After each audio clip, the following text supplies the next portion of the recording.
Hi guys, this is Justin from Present Way Coaching. Hope you're going well. Today I want to explain a relationship dynamic which nearly cost me my marriage, and it caused me a lot of pain and grief. Relationships have always caused me grief in my life based on my upbringing and how I was raised, and I'm going to try to illustrate that for you today, because this is something which had me totally unaware, and it's very common. So there's no shame in if this is for you, or this is how most people operate. So there's definitely no shame involved. It's just a pattern that we cannot see, that's unseen to our consciousness, and therefore we're subconsciously operating in the world, and we can't understand why our relationships are failing us. So I'm going to try to explain that for you today, and I hope this helps, and I hope this serves you. So when we're born down here, this is us as a baby, we're born into the world, and let's imagine that's our soul path, that's our true path, and that's if we just followed our heart and we were completely free to be whoever it is we are, and we went along our life and reached our full potential as a human being, and that was our guiding compass, and we were always drawn towards our full potential.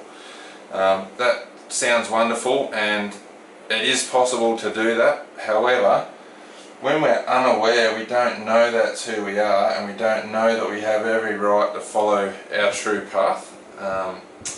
As a child, we go along doing the things we do as children, which is following our true path, our heart.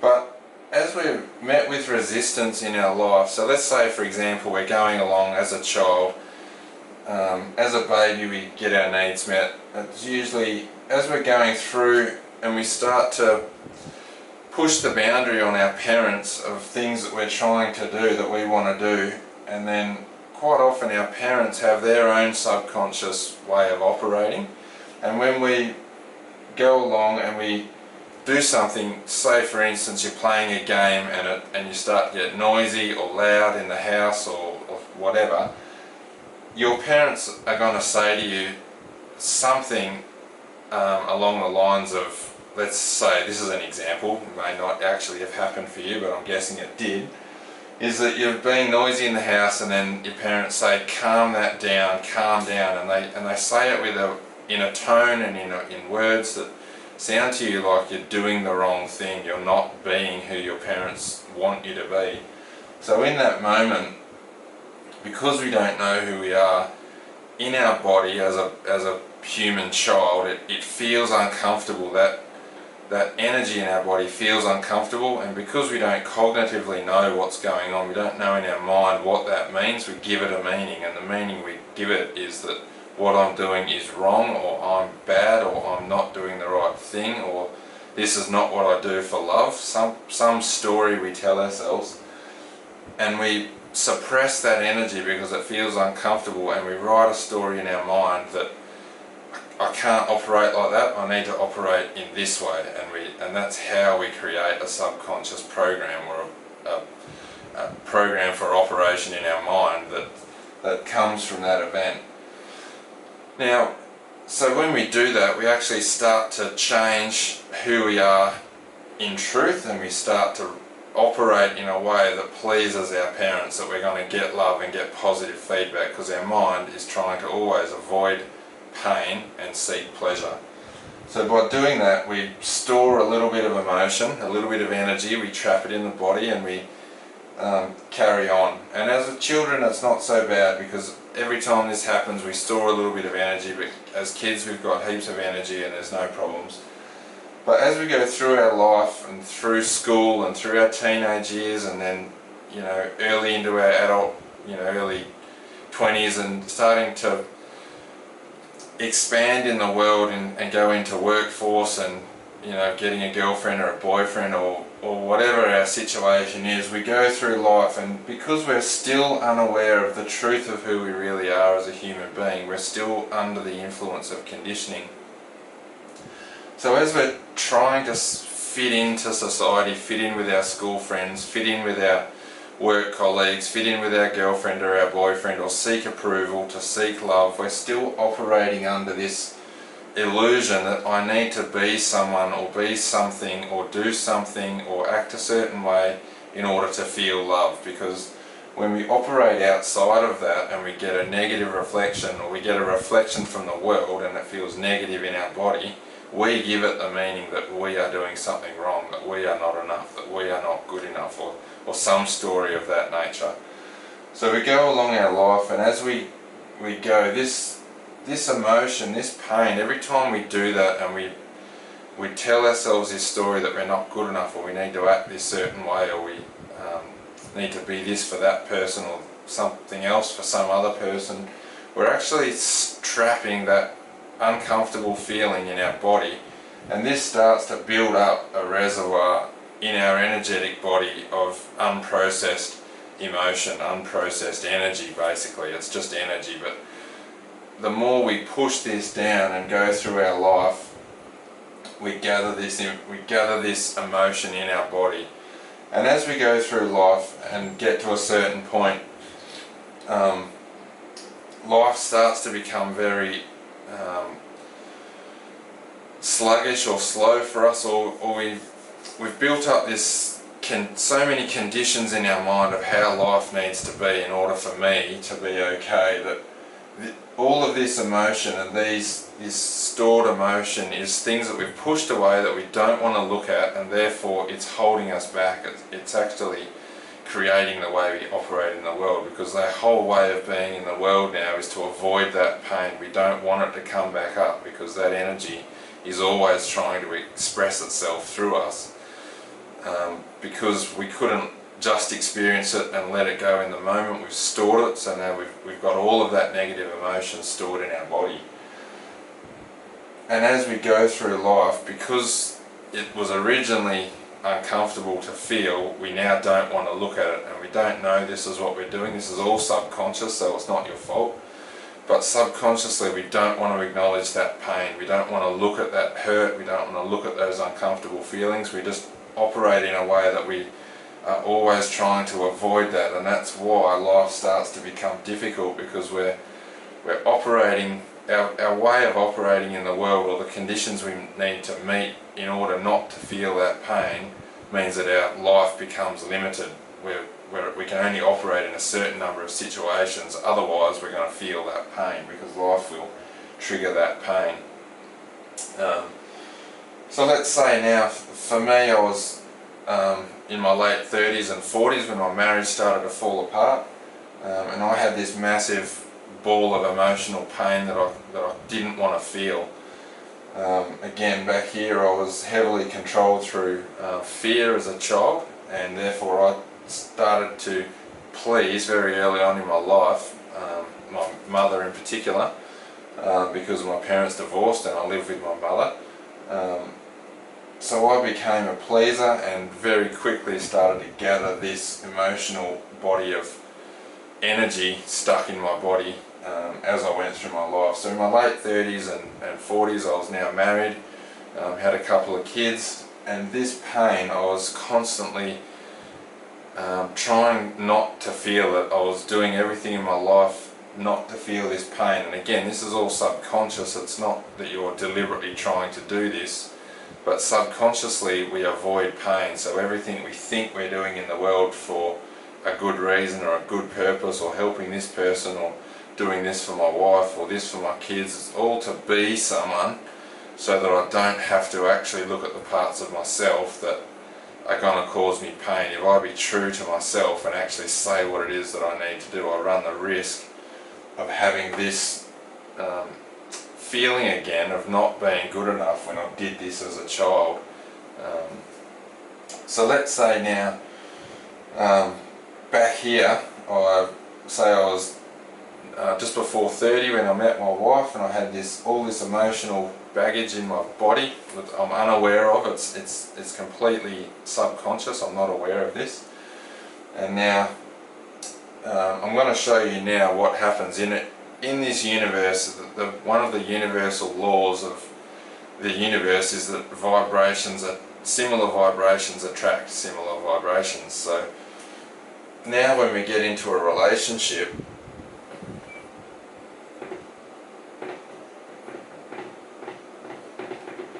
we actually get into a relationship with somebody who is at a similar emotional stage to us, or has a similar or a matching level of wounding or accumulated emotional baggage as us. Otherwise our vibrations would be different. Let's say this is a vibrational scale as we go up. When the vibration's too different, you're just not attracted. You know this when you meet someone and you're just completely at a different vibration. You probably don't use those words, but you just feel like, I just don't resonate with that person, or that resonance is the vibrational resonance. That person's just on a different resonance to me, and you know, you can talk to them at a party or something, but you just don't feel like you really match. But when you meet someone like this who is a similar resonance to you, again, this is all subconscious and all out of our awareness, but that person feels very familiar and comfortable, and that's why you fall in love with that person.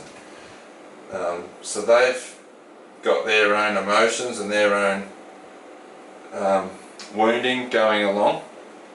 And now what happens when we're in a relationship is that this person, through life, through just being with each other and day-to-day life, you say something, you do something, you act in a certain way, and it triggers this emotion. It actually, they say something, let's say for instance they say something to you and you feel triggered, you feel this emotion rise up in your body, and your body tightens and tenses, and you feel straight away, they shouldn't have said that, they shouldn't have done that, they're criticizing me, they're mocking me, whatever the story is for you, they trigger that emotion. And what we do, without awareness and training and knowing the skills and knowledge necessary to escape out of this emotion, we try to push that down, and we do that by blaming someone else, judging someone else, criticizing someone else, telling ourselves a story that shouldn't have happened, that I don't deserve that. Whatever the story is, all of that is a mental attempt to suppress that energy and push that energy back down. So in that moment, we're going to blame our partner and say, that's your fault, you shouldn't have said that, you shouldn't have done that, you've made me feel this way. But it's not true. They've actually just triggered the emotion that's in you already. In reality, someone standing in front of you just said words, some noise came out of their mouth, whatever it was, came into your experience and triggered the emotion inside of you that's stored in this body of emotion, and it's tried to release, that emotion's tried to release through your body, and it's gone up into your mind, and you've told the story, you've given it the meaning that that person is somehow making you feel not good enough. But in reality, you are good enough just by you being here on this planet. As a human being, you are good enough and you are worthy, and the only thing that makes you not worthy is the stories you've told yourself in your own mind. And this is how relationships trigger each other. In a relationship, we trigger each other, and when we're not aware of it, this can cause great problems for us, and it did for me, because again, when this person or life triggers that emotional wound in you, you're going to go to blaming and judging because you don't want to feel it. It feels uncomfortable in the body. It felt uncomfortable down here as a child, and you couldn't deal with it then, and it's trapped in the body, and now subconsciously you still don't want to feel that, because it is uncomfortable. Whenever we have to feel an emotion, it is uncomfortable, but the truth is it's just energy. It's just an energetic experience trying to pass its way through your body, and you are trapping it. You are telling the story, and you are making up a meaning for it.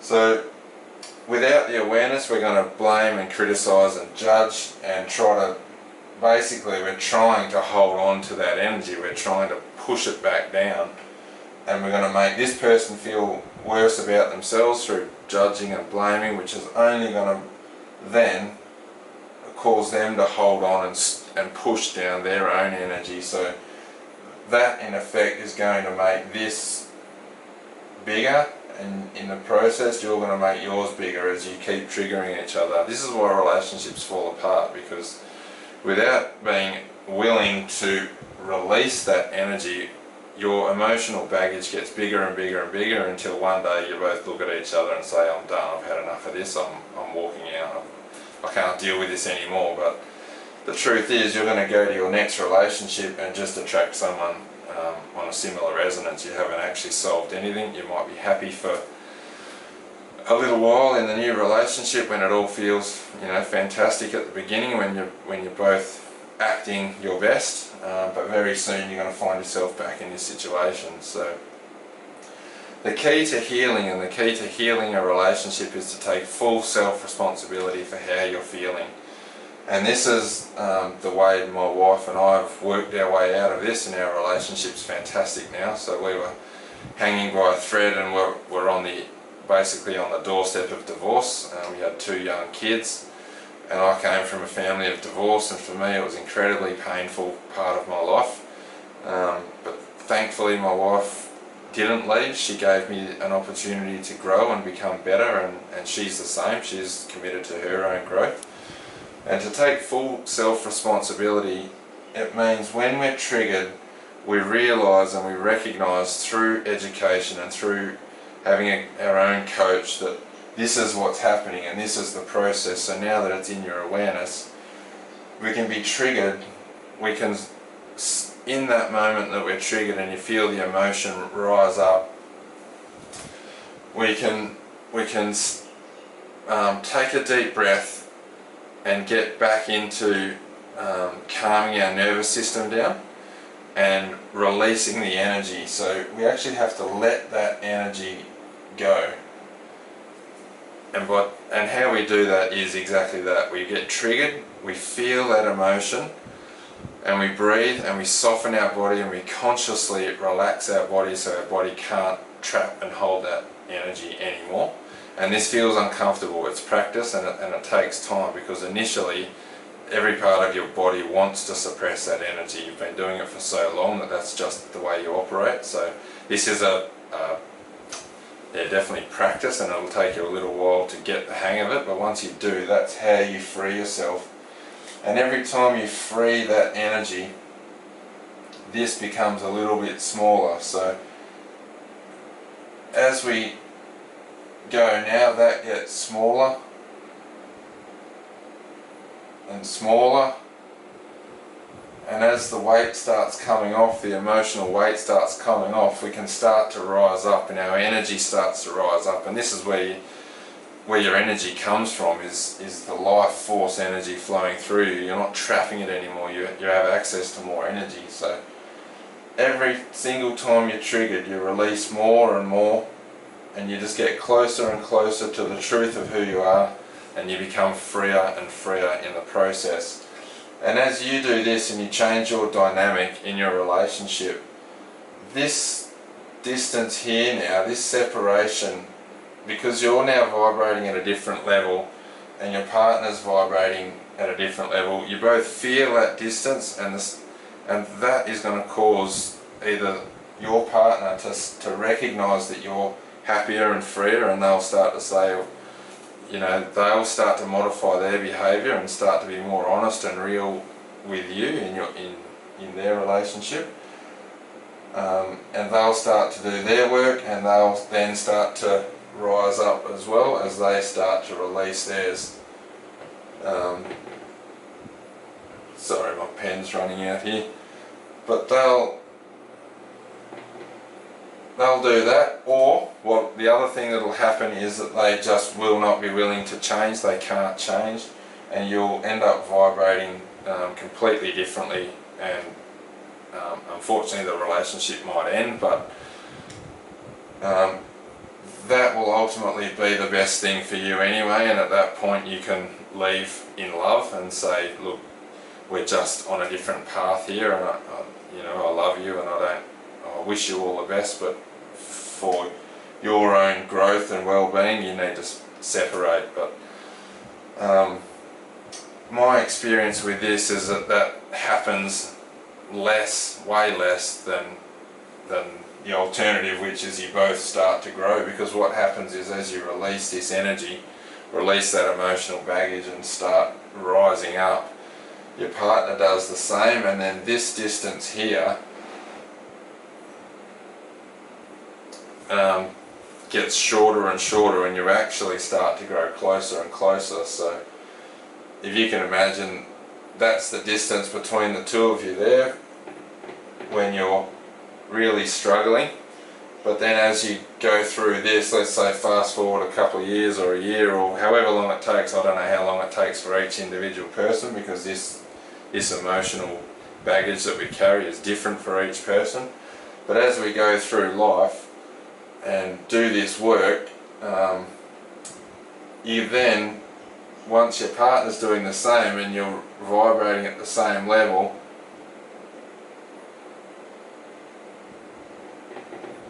now you're both, let's just say this is after a bit of time, now you're both a lot closer. That closeness that you feel between each other gets closer and closer and closer, and now you're no longer leaning on each other. This is when we're leaning on each other and we're propping it's an illusion that we're supporting each other, but we're actually just leaning on each other rather than supporting each other.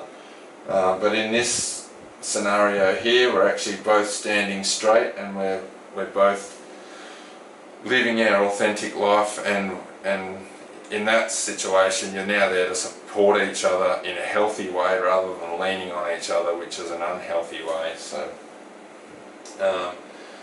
yeah, that's a lot to take in, and yeah, this is there's definitely a lot of knowledge and tricks along the way to make sure that we can do this effectively and properly, to clear the emotion and to get going in your life and in your relationship. But it's such a freeing feeling when we do this, because ultimately you are free.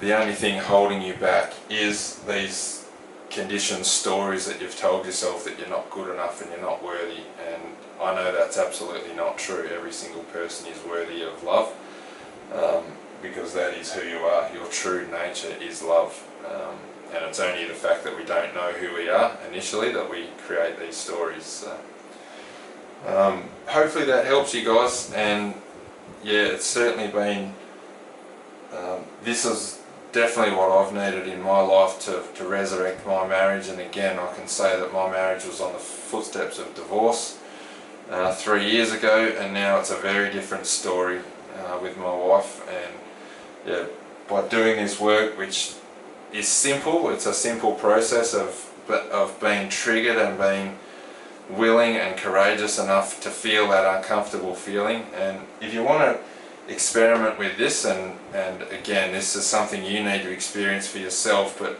in the moment you are triggered, try not to blame and judge, and see what happens inside yourself, and see how uncomfortable it is. See if you can sit with that feeling without doing anything, without judging it, without criticizing it, without doing anything. Just sit inside yourself and watch the feeling, watch what happens inside your body when you don't judge and criticize, and see how uncomfortable it is, and you'll see the tendency to want to run away from that or push it down. So I hope this serves you guys, and if you do want to connect with us, I really would love to serve you further. So you can contact us at Present Way Coaching on the Facebook page, or the email in the description below, or comment below. And yeah, I love talking about this conversation, because I'm really passionate about helping people resurrect their relationships, because to me that's the most important thing about being human and about being here, is that we have healthy relationships, and also to better the education for our children pardon me, is to better the education that we can give our children about who they are, so that they can become the best versions of themselves, and try to avoid a lot of the pain and struggles that we've possibly had as humans. So yeah, I'll leave it there, guys, and I really encourage you to reach out, and let's take this conversation further. Thanks, guys.